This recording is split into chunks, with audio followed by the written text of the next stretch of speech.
अपनी गाँव की वो गली में मिलेगी, अपनी गाँव की वो गली में मिलेगी।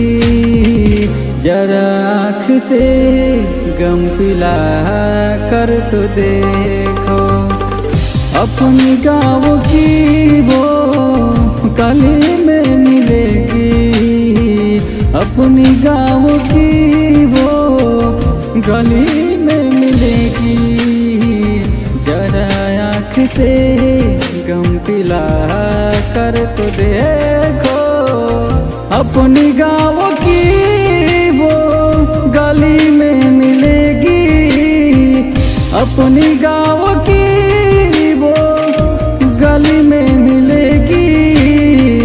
जरा आँख से गम पिला कर तो देखो।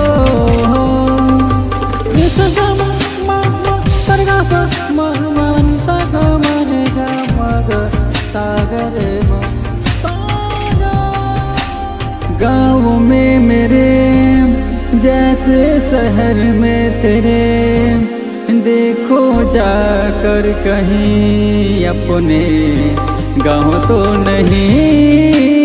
गाँव में मेरे जैसे शहर में तेरे, देखो जाकर कहीं अपने गाँव तो नहीं। मैं वो आँख हूँ जो अपने आंसू देखना, मैं वो आँख हूँ जो अपने आंसू देखना। कभी आँख से गम भुलाना पड़ेगा, कभी आँख से गम भुलाना पड़ेगा।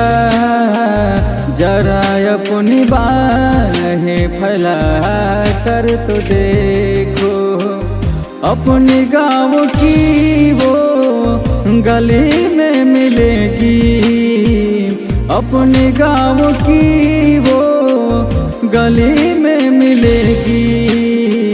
जरा आँख से गम पिला कर तो देखो।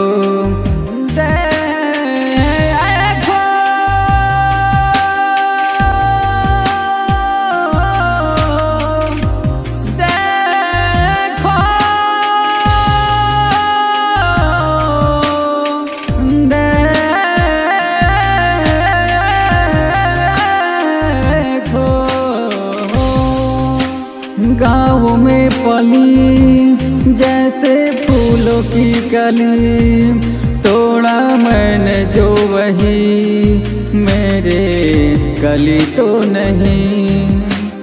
गाँव में पली जैसे फूलों की कली, तोड़ा मैंने जो वही मेरे कली तो नहीं।